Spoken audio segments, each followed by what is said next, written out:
আসসালামু আলাইকুম প্রিয় কৃষক ভাই বন্ধুরা, আশা করি ভালো আছেন। আমি ভালো আছি। আজকে কি বিষয় নিয়ে আলোচনা করব অবশ্যই ভিডিওর থাম্বনেল ও টাইটেল দিয়ে বুঝতে পেরেছেন। আজকের বিষয় যে আমরা সবজি জাতীয় যে কোনো সবজি, আমরা পাতা জাতীয় সবজি কি কোয়ালিটি ও কি সিস্টেমে আমরা সারটা দিলে পারে ও কি সার দিলে পারে ভালো ফলন পাবো ও গাছটা সুস্থ থাকবে, সেই বিষয় নিয়ে আলোচনা। আমার সামনে দেখতে পাচ্ছেন যে আমি নিয়ে আসছি কি, আমি আজকে সার দেবো এই বিটরুট গাছে, বিটরুট গাছে আমি কোনদিন চাষ করিনি, এবারে আমি প্রথম এই চাষটা করছি। মাশাআল্লাহ কিরকম হবে তা জানি না, আশা করি ভালো হবে। তাকে কিন্তু এটা কিন্তু রোগ বালাই খুব কম। এই চাষটা আমি নতুন করছি, তারপরে মনে হইলাম যে নতুন ফসল কিভাবে হয়, তা মাশাআল্লাহ ভালো।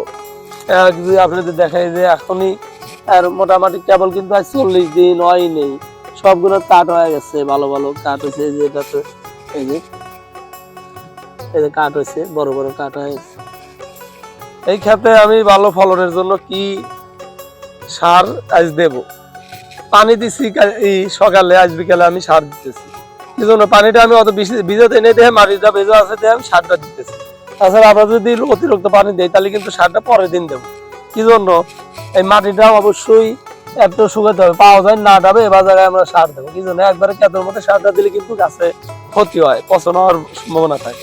আর আমি কি সার আনছি, সেটা আনছি হয়েছে গিয়া আমি ইউরিয়া জাতীয় সার এনে মানে ব্যবহার করব না, এই জন্য আনছি আমি আমার বাড়ির জৈব সার, নিজের খামারের উৎপাদিত জৈব সার পরিমাণ মতো নিচে জায়গা হয়তো 3-4 শতক, আমি 10-15 কেজি জৈব সার আনছি, 15 কেজি হবে।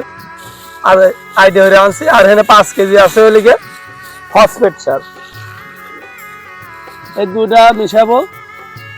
আর যেহেতু এখন ফলের সময় আর কাঠটা হইতেছে, কাঠটা যেন সুন্দর হয়, ভালো হয়, শেপ সাইজটা যেন ভালো হয়, সেই জন্য আমি এর সাথে আরো কিছু মিশাবো। সেটা হচ্ছে গিয়ে বোরন মিশাবো। সুলু বোরন দিতে পারেন, এইসব বোরন আমি সুলু বোরনই আনছি, অটর 100 গ্রাম বোরন আনছি। যেহেতু আমার জায়গার আয়তন হচ্ছে 3 ডিসিমেলের মতন, 3 থেকে 4 ডিসিমেল হবে। এই যে এই জন্য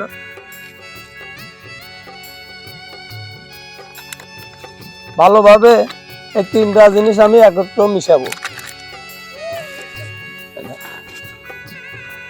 জৈব সারটা দেওয়ার কারণ যে গোবরটা দ্রুত জানি কাজে হয়, আর ফসফেটটা দীর্ঘদিন ইটা ধরে রাখবে, চেহারাটা আর কার্যকারিতা ধরে রাখবে। এই জন্য আমি 3টা সার একত্র মিশাবো।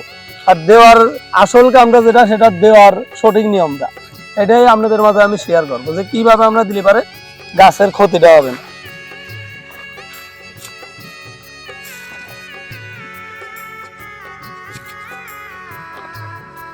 কত ভালোভাবে বাঁচতে পারেন এদের কিছু আছি, আমার আজ নেট করি নেই তো অমনি তুলে নিয়ে আসি। এই জন্য আর এই চাষ বিষয়ে যদি কেউ ভালো বোঝেন তাহলে একটু জানাবেন, যেহেতু এটা এই চাষটা চাষি আমি পুরান, এই চাষটা আমার কাছে নতুন, এই জন্য আমি এটা কিন্তু ভালো বুঝি না। কেউ যদি এটা শুনতে ভালো বোঝেন তাহলে অবশ্যই আমাকে একটু কমেন্ট করে জানাই। এটা মিশাইলাম কিন্তু।